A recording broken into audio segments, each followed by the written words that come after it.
up and welcome back. Hope you all are staying safe and healthy.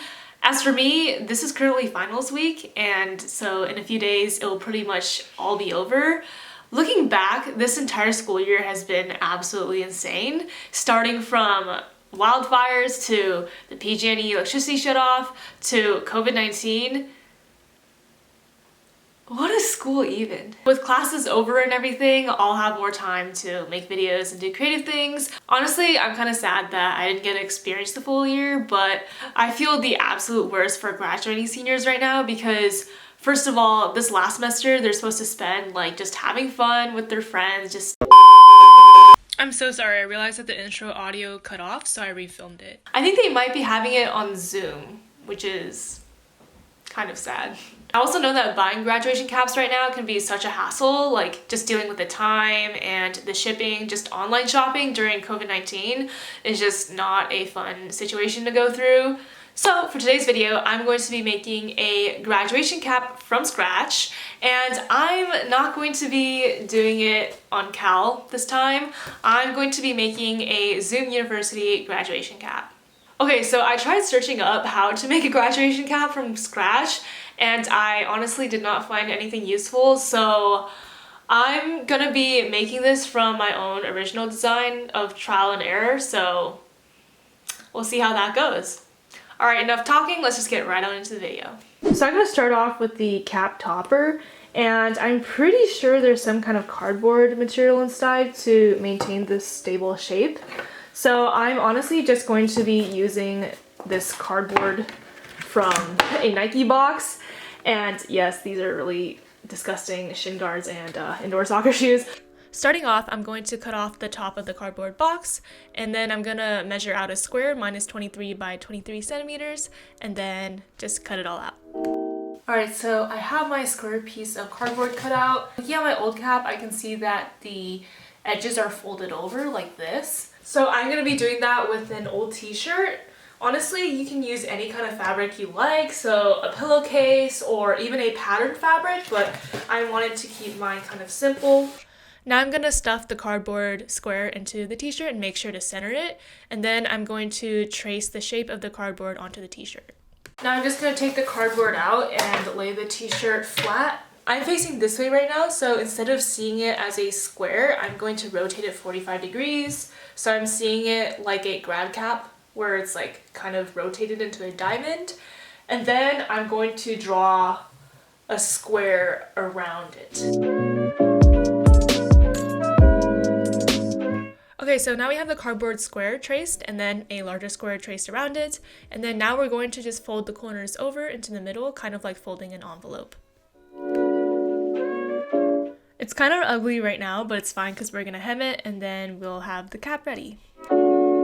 So the reason why I left roughly a 1.5 inch border was so I can go ahead and hem the sides. So I'm just folding them inside to leave a clean edge, and then I'm going to sew along the sides, fold them inside to the center, and I'll have a clean cap.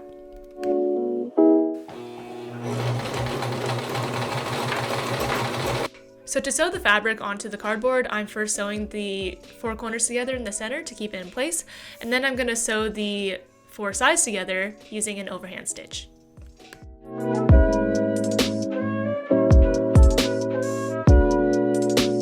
Okay, so I sewed the top part all together.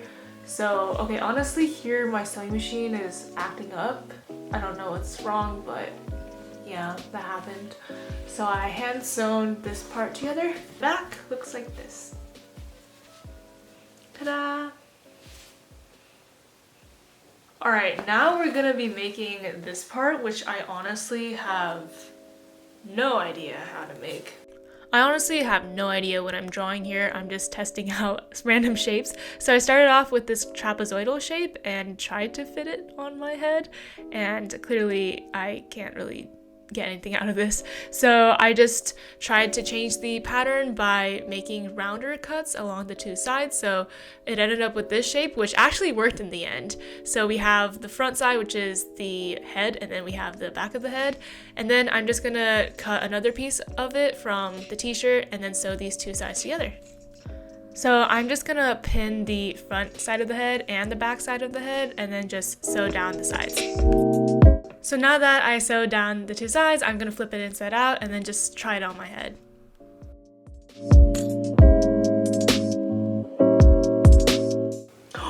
What the?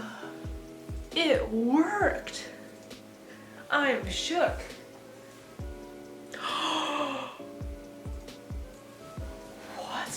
What the heck? How did I do?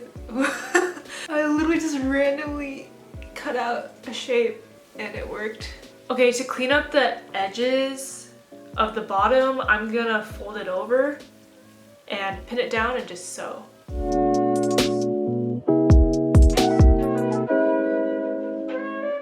Okay, kind of as a caution, so this is the back side, so the back of your head, and then this is the front side. I pinned down the edge to hem it on the front side.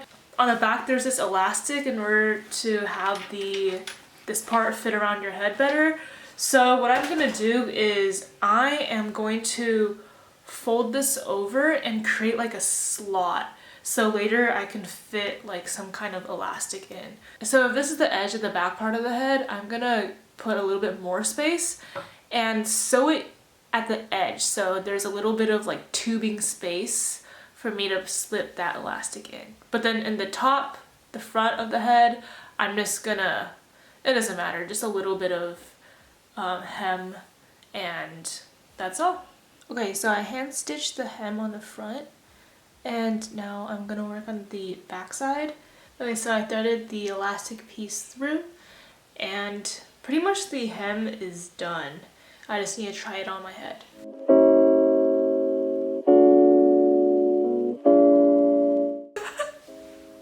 I look like someone who works at a fish market.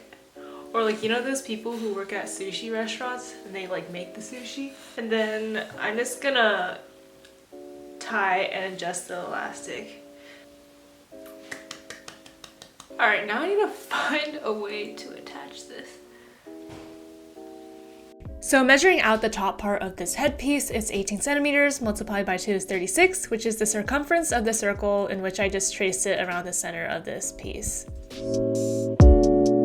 So now that we have the circle traced on, the top of the headpiece is also a circle, so we're gonna match those two parts together and then pin it on. Alright, so it's all pinned up and I'm just gonna sew it on. I don't know what kind of stitch this is called, I forgot. I learned it in like 7th grade.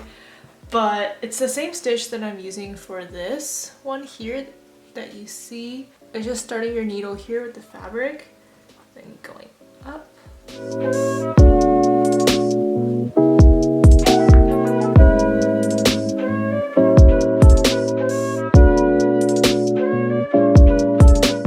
So I successfully attached the two pieces and you can see all the stitches on the inside. Oh my gosh, this is so difficult. I don't know why, but I just find this so funny. So funny. Yeah, but it worked. Now for the fun part, which is decorating. I'm going to be making this a Zoom interface. So I'm just going to be painting it on with acrylic paint. Honestly, it was so hard painting it on because the fabric I used happened to be some kind of really soft fabric. So I literally had to layer on, I think, 10 layers of paint in order to have an even layer. But I'm just going to speed this part over and you can watch me paint.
I really miss Berkeley, so I painted the two screens as the Campanile and the Sather Gate.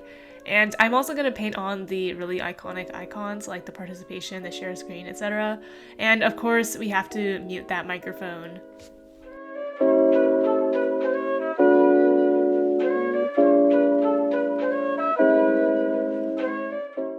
Alright, this is the best part. I'm painting the University of California Zoom logo by just including that really iconic University of California seal and then painting Zoom.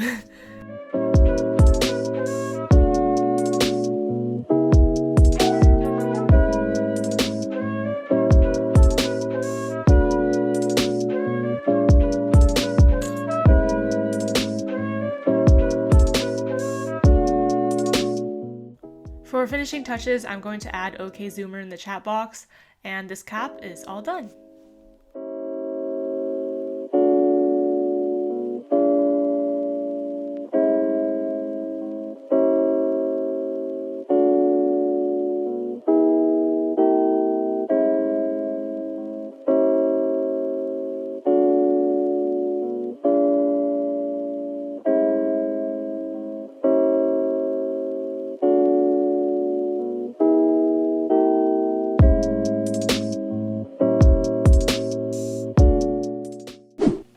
So that concludes today's video. Thank you all so much for watching. It means so much to me, seriously.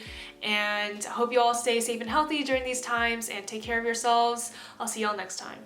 Bye.